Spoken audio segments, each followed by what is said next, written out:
언어라는 게 참 신기합니다. 시간이 지나면서 우리가 쓰는 말의 뜻이 조금씩 바뀝니다. 어떤 단어는 원래 의미가 흐려지고 어떤 말은 아예 뜻이 다른 뜻으로 쓰이기도 합니다. 예를 들면 예전에는요, bad라는 말이 정말 나쁜 걸 뜻했습니다. 뭔가 잘못됐다는 뜻이고 good의 반대말이죠. 그런데 요즘은 어떤지 아세요? 요즘 젊은 사람들은 이렇게 말합니다. That's bad. 근데 이게 별로다, 나쁘다라는 뜻이 아니래요. 와, 이거 진짜 좋다라는 뜻이랍니다. 제가 예전에 중고등부 아이들과 행사를 준비하면서 제 계획을 막 설명하고 있는데 한 친구가 갑자기 that's bad 이러는 거예요. 그래서 제가 너무 당황해서 왜? 뭐가 나빠? 이랬더니 그 친구도 당황해서 아니요, 좋다는 뜻이었어요 이러더라고요. 그래서 이 that's bad 이게 대박 이렇게도 쓰이더라고요. 근데 이런 게 영어에만 있는 것이 아닙니다. 한국말에도 있습니다. 예를 들면 꼰대라는 단어.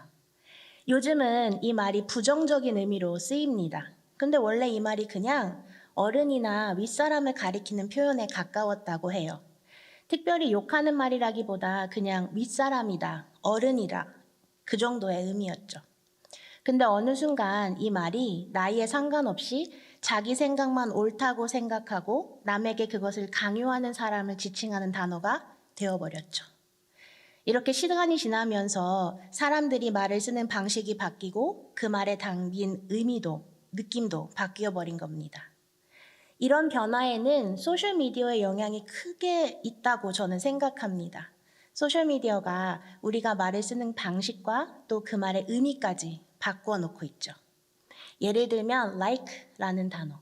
원래는 좋아하다라는 뜻으로 마음이 담긴 말이었는데 이제는 소셜미디어에서 그냥 좋아요를 누른다는 게 정말 좋아한다는 뜻이라기보다는 그냥 봤다는 표시로 변해버렸죠. 사람들에게 마음을 전한다기보다는 그냥 화면상으로 반응 하나를 남기게 되는 것이죠. 그런데 이런 변화가 우리가 사용하는 신앙의 언어에도 이미 들어와 버렸습니다. 특히 우리가 교회 안에서 자주 쓰는 단어들에도 영향을 미치고 있죠. 오늘 설교의 제목이 바로 Following Jesus, 예수님을 따르는 것입니다. 오늘 본문 말씀은 우리가 너무 잘 알고 있습니다. 누구든지 나를 따르려거든 자기를 부인하고 자기 십자가를 지고 나를 따르라. 오늘 저녁 저는 이 질문으로 시작해 보려고 합니다. 나는 예수님을 따르고 있는가? 나는 예수님을 잘 따르고 있는가? 우리는 대부분 예수님에 대해 이야기하는 건 진짜 잘합니다. 예수님을 사랑한다고 고백하는 이런 것도 익숙합니다. 교회에 오래 다닐수록, 신앙생활을 오래 할수록 이 말들은 더 자연스럽게 나오게 되죠. 그런데 실제로 예수님을 따라 한 걸음 내딛고 예수님이 요구하시는 걸 삶 속에서 실천하는 일은 생각보다 익숙하지 않습니다. 여러분, follow, 누군가를 따른다는 말을 들으면 어떤 것이 떠오르시나요? 저는 떠오르는 장면이 하나 있습니다. 혹시 날 따라 해봐요 라는 동요 기억하세요? 날 따라 해봐요, 요렇게 이런 동요인데 제가 유치원 다닐 때 선생님이 앞에서 날 따라 해봐요 요렇게 하면서 손을 들면 저도 손을 들고 박수를 치면 저도 박수를 치고 한 발로 서면 저도 한 발로 서서 넘어지지 않으려고 발끝에 힘을 주고 열심히 버텼던 기억이 납니다. 선생님의 행동을 그대로 따라하려고 집중해서 선생님만 바라보았던 기억이 나요. 보고 듣고 그리고 그대로 따라하는 것이 이것이 제가 이해하는 follow입니다. 요즘에도 follow라는 말은 정말 자주 씁니다. 그런데 그 follow가 대부분 온라인으로 넘어갔죠. 이제는 클릭 한 번으로 팔로우 할 수 있는 시대가 열렸습니다.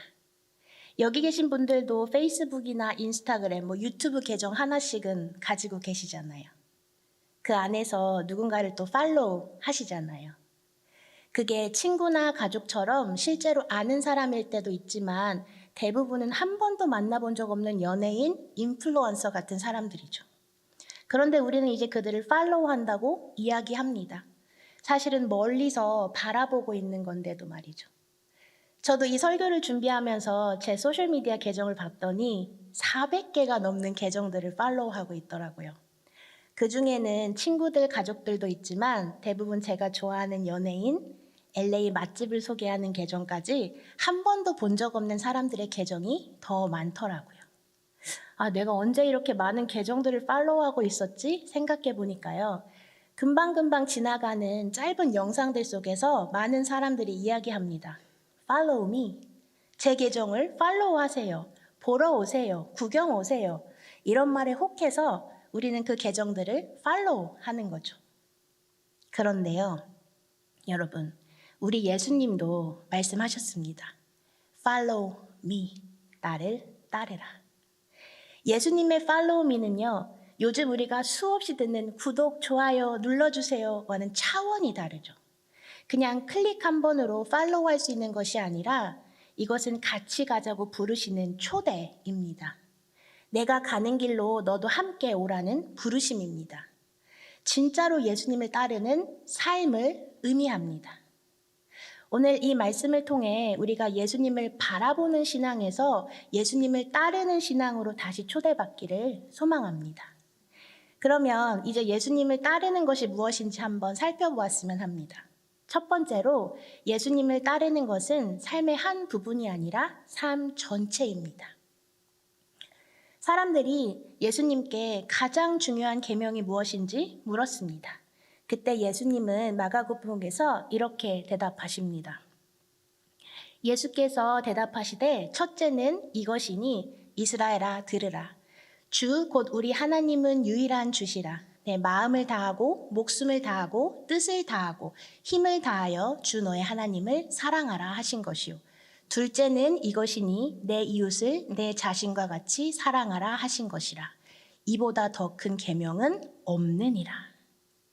다시 말하면 너의 모든 것으로 하나님을 사랑하라고 하신 것입니다. 하나님께 일부를 드리는 것이 아니라 마음과 목숨과 뜻과 힘을 다하여 나의 전부를 드리는 것이죠.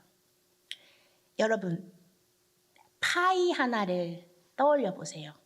크고 동그란 파이가 하나 있다고 하면 여러 조각들이 하나의 파이를 만들죠.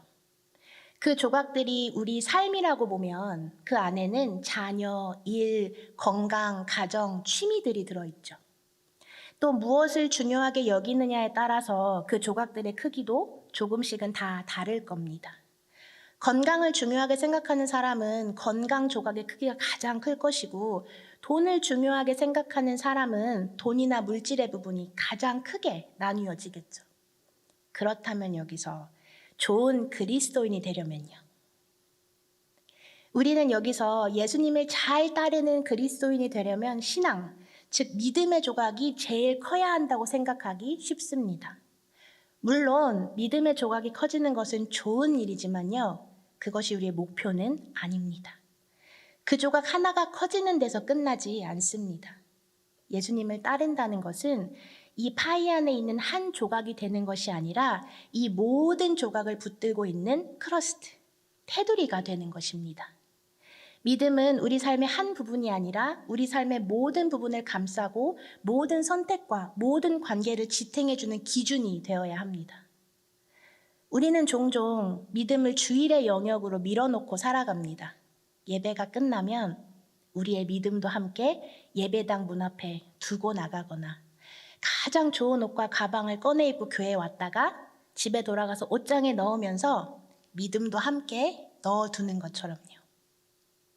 그런데 예수님을 따른다는 것은 그 믿음을 우리 삶의 모든 자리로 데리고 오는 것입니다. 나의 신앙과 나의 삶이 분리되지 않는 상태. 그게 바로 온전한 내 삶의 전부를 드리는 것입니다. 교회에서의 나와 가정에서의 내가 다르지 않고 예배드리는 나와 일터에서의 내가 다르지 않은 삶. 말하는 신앙과 선택하는 삶이 하나로 이어지는 것. 그것이 예수님을 따르는 삶입니다. 두 번째로 예수님을 따르는 삶은 우리를 예수님처럼 변화시킵니다. 누가복음에서 예수님은 이렇게 말씀하셨습니다. 제자가 그 선생보다 높지 못하나 무릇 온전하게 된 자는 그 선생과 같으리라. 예수님은 우리의 선생 되십니다. 우리는 그분의 제자가 됩니다. 제자의 목표는 아주 간단하고 또 분명합니다. 선생 되신 예수님을 닮아가는 것입니다. 그분처럼 변화되는 것입니다. 그런데요, 신앙생활을 오래 하다 보면 한 가지 위험이 생깁니다. 바로 변화 없는 편안한 신앙입니다. 신앙이 나를 불편하지 않게 유지하는 상태를 말합니다. 왜냐하면요, 예수님을 따르는 것은 사실 우리를 좀 불편하게 만들거든요. 우리가 붙들고 싶은 것들을 내려놓으라고 말씀하시고 내 안에 익숙하고 편안한 오래된 방식들을 흔들어 놓으실 때가 있기 때문입니다. 제가 얼마 전에 재미있는 CCM 찬양 하나를 접했습니다. 가사가요, 너무 솔직해서 처음에 웃다가 정신을 차리고 보니까 이거 한번 쉐어해봐야겠다라는 생각이 들었거든요. 맛을 잃은 소금이라는 찬양인데 가사의 일부를 읽어드릴게요. 한번 들어보세요. 드라마 끝까지 보다 지각 예배, 스포츠 중계 보러 일찍 귀가, 다음 주는 바캉스를 떠나오니 오 주여 해변으로 임하소서. 장로님의 기도 때는 낮잠 보충, 목사님의 설교 때는 설교 비판. 하지만 축도는 받아야지. 아멘 끝나자마자 서둘러 퇴장. 성가대가 노래하면 실력 평가. 안 가져온 헌금 찾아 뒤적뒤적. 밥 먹을 땐 누가 볼까 눈만 껌뻑. 술 마시고 담배 필 땐 무신론자. 가사를 듣는데 와 이거 너무 솔직한데? 진짜 우리 얘기 아닌가? 이렇게 웃으면서 듣고 있었는데요. 후렴이 나올 때 저 정신이 번쩍 들었습니다. 후렴도 읽어드릴게요. 내가 믿기 편한 방식으로 자기를 위한 예수님을 만들어내고 마음에 드는 말씀 골라 자기에게 이롭도록 해석하지. 내가 믿기 편한 방식으로 나를 위한 예수님을 만들어내니 십자가에 못 박히신 예수님은 없네. 그 순간 이게 그냥 웃고 넘길 노래가 아니라는 생각이 번뜩 들었습니다. 예수님을 따른다는 것은 나를 편하게 해주는 예수님을 만들어내는 게 아니라 나를 변화시키는 예수님 앞에 서는 것이기 때문입니다. 우리가 익숙하고 편안한 신앙에 머물고 싶어 할 때, 그때 여러분, 익숙하고 편안한 신앙은 때론 위험합니다. 왜냐하면 그 안에서 정작 십자가에 달리신 예수님을 놓쳐버릴 수 있기 때문입니다. 사랑하는 기도자 여러분, 우리가 나는 10년, 20년 교회에 다녔다, 신앙생활 오래 했다 이야기할 때 나는 그 시간만큼 예수님을 닮아가고 있는지를 생각해 보아야 합니다. 어떻게 알 수 있을까요? 사실 아주 간단합니다. 변화가 있는지 보면 됩니다. 나를 위해 십자가에 못 박히신 예수님을 진짜로 믿고 그분을 진짜로 따른다면 우리 삶에는 변화가 있어야 합니다. 따라하지 않는다면 변화하지 않습니다. 사실 이건 우리 모두가 알고 있는 사실입니다. 한번 생각해 보세요. 유튜브 다 보시죠? 운동 채널, 공부 채널, 요리 채널 얼마나 많이 구독하고 계십니까? 세상에는 오늘도 수많은 선생님들이 영상을 통해 말합니다. 이대로만 하면 바뀝니다. 이것만 따라하면 달라집니다. 그런데요, 그 영상 틀어놓고 나는 설거지하고 청소하고 핸드폰으로 게임하면서 그저 바라만 보면서 소리만 흘려보내고 있으면 그 영상 속에서 누가 나와서 뭐라고 말하든 한 달 안에 복근을 만들어준다고 해도 내가 따라하지 않으면 1년이 지나도 나는 변하지 않습니다. 10년이 지나도 내가 따라하지 않으면 나의 영어 실력은 늘지 않습니다. 신앙도 똑같습니다. 예수님을 그저 바라보는 것과 그분을 따라 사는 것은 다릅니다. 예수님을 따른다는 거, 말씀을 듣는 데서 끝나는 것이 아니라 그 말씀을 내 삶으로 옮기는 것입니다. 그래서 예수님을 따르면 우리는 예수님을 닮아가게 됩니다. 분명하게 변화하게 되어 있습니다. 우리의 선생 되신 예수님은 직접 보여주셨습니다. 어떻게 기도하는지, 어떻게 예배하는지, 어떻게 용서하는지, 어떻게 살아가는지, 어떻게 사랑하는지 따라하라고 보여주셨습니다. 우리가 있는 이 땅으로 직접 오셔서 보여주셨습니다. 그리고 그분을 옆에서 보고 따랐던 그분의 제자들은 변화되었습니다. 그 변화된 이들을 통해 세상도 변화되었습니다. 그 동일한 능력이 오늘 이 자리에도 임해서 예수님을 따르는 삶을 통해 예수님처럼 변화된 우리가 우리의 주변을 또한 변화시킬 수 있기를 소망합니다. 마지막 세 번째로 예수님을 따르는 삶은 예수님과 함께 하는 것입니다. 마태복음에서 예수님은 제자들을 부르십니다. 말씀하시되 나를 따라오라. 내가 너희를 사람을 낚는 어부가 되게 하리라 하시니. 이 말을 듣고 제자들은 어떻게 했나요? 그들은 곧 그물을 버려두고 그분을 따랐습니다. 예수님을 따르는 것과 예수님을 따르는 것은 예수님과 함께하는 삶을 의미합니다. 우리가 예수님을 따르는 것은 예수님에 대해 무언가를 더 아는 사람이 되는 것이 아니라 예수님과 더 많은 시간을 함께하는 사람이 되는 것을 의미합니다. 그분 곁에서 배우며 예수님과 연합된 사람이 되는 것입니다. 예를 한번 들어본다면요. 결혼을 한다고 생각해 보면, 저는 아직 안 해봤지만 결혼을 하면 신부에게는 어떤 변화가 생기죠? 수많은 변화들이 있겠지만 일단 last name이 바뀌죠. 보통 아내가 남편의 성을 따라가니까요. 가족이 되어서 같은 성을 쓰게 되는 거죠. 그래서 이제는 결혼 전, 예전에 내 성이 아니라 남편의 성으로 나를 소개하고 서류에도 바뀐 이름으로 서명하게 되죠. 그런데 만약에 결혼을 하고 나서 바뀐 것이 딱 이거 하나라면 어떠시겠습니까?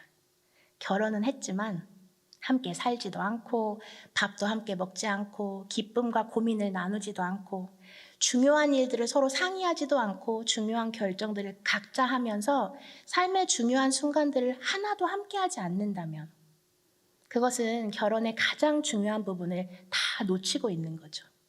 그거는 이름만 나눈 관계일 뿐이니까요.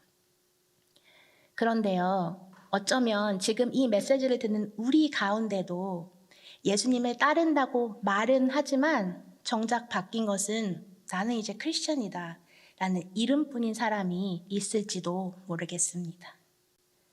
그런데 예수님은 그 정도를 원하지 않으십니다.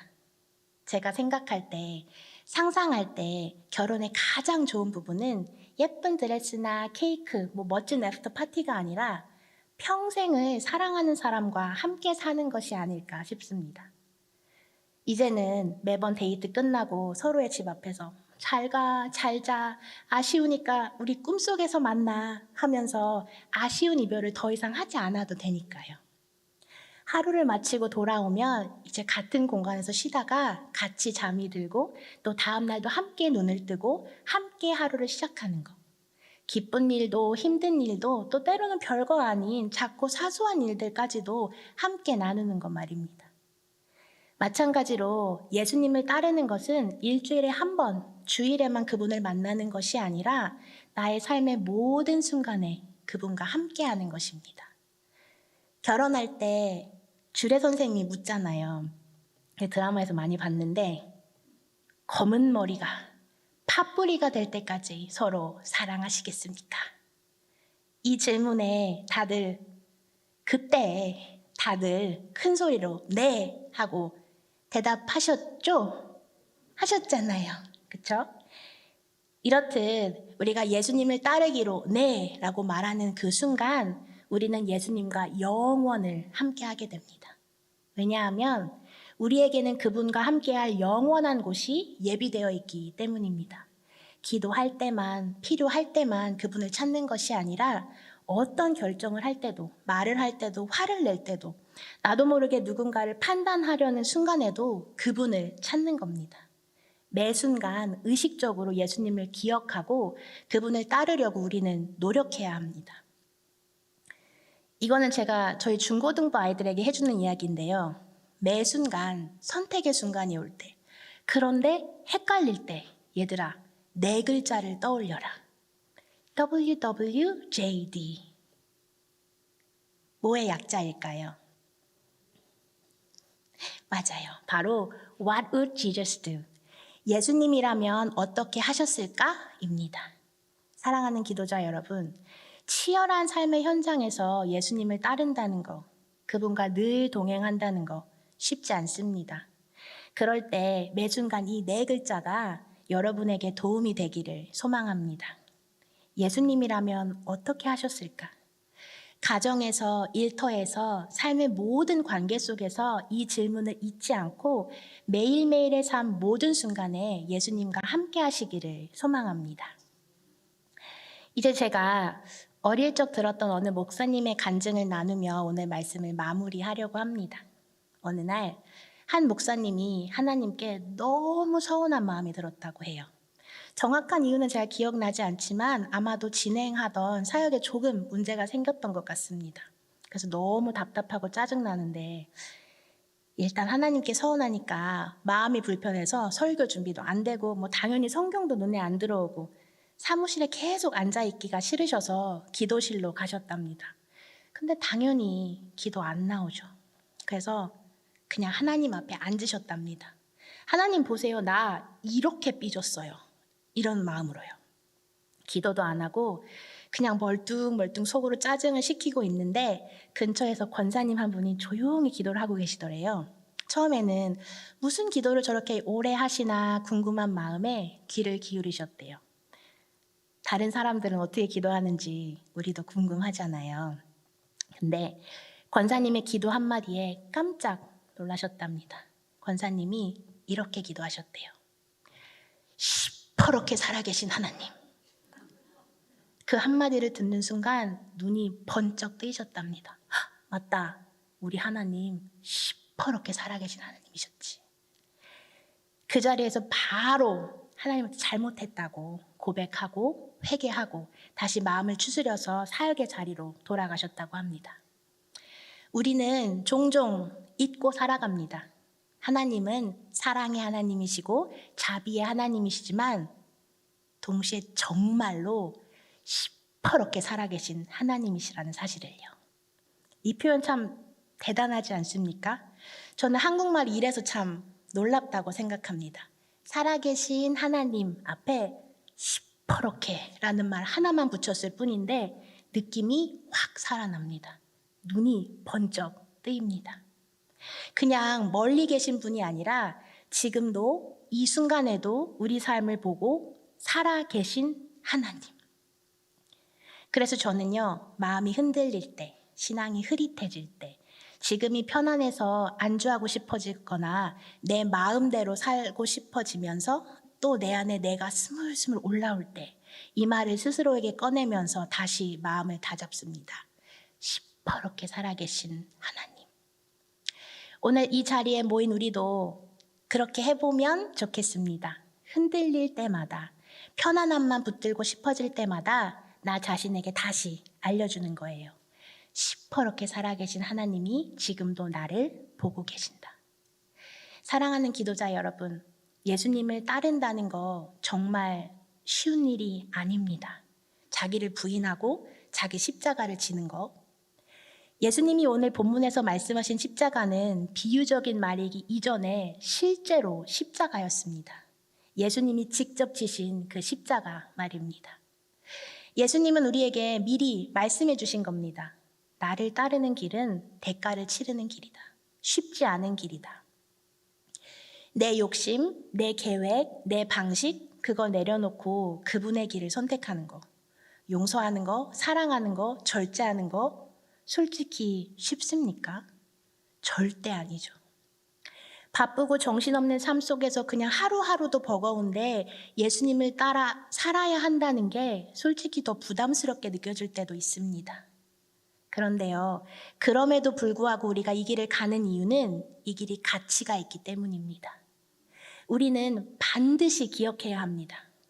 이 자리에 있는 우리 모두는 언젠가 시퍼렇게 살아계신 하나님 앞에 서게 됩니다. 그 자리에 서면요, 우리의 삶은 드러납니다. 그리스도인의 삶에 합당하게 살았는지 아니면 적당히 흉내만 내며 살았는지. 이 말이 두렵게 들릴 수도 있습니다. 그런데 저는 이것이 두려움이 아니라 우리의 소망이 되기를 기도합니다. 시퍼렇게 살아계신 하나님이 어제도 우리를 보고 계셨고 오늘도 보고 계시고 내일도 보고 계실 것입니다. 그리고 우리의 오늘 이 작은 선택들, 이 하루하루가 모여서 그 마지막 날 하나님 앞에 함께 올라갑니다. 이것이 우리의 한 해 소망이 되기를 바랍니다. 그래서 그 소망 붙들고 오늘을 믿음으로 예수님을 따르는 우리 모두가 되기를 주님의 이름으로 축복합니다. 함께 기도하겠습니다. 하나님 아버지, 이 시간 우리를 부르시고 말씀 듣고 찬양하고 또 기도하게 하심에 감사합니다. 예수님을 따르는 삶으로 다시 초대하심에 감사합니다. 주님, 우리가 말로만 따르는 것이 아니라 삶으로 순종하는 제자가 되게 하시고 편한 길이 아니라 주님의 길을 선택하게 하시고 삶의 모든 순간에 예수님이라면 어떻게 하셨을까를 기억하게 해주세요. 또 살아계신 하나님과 동행하며 우리를 돌보시고 바라보신 하나님을 항상 기억하게 하시고 그것이 우리의 한 해 소망 되게 하셔서 오늘을 믿음으로 주님을 따르는 삶을 잘 감당할 수 있도록 붙들어 주세요. 이 저녁 드리는 우리의 찬양과 기도를 주님 기뻐 받아주실 줄로 믿으며 이 모든 말씀 우리 그리스도 예수 이름으로 기도드렸습니다. 아멘.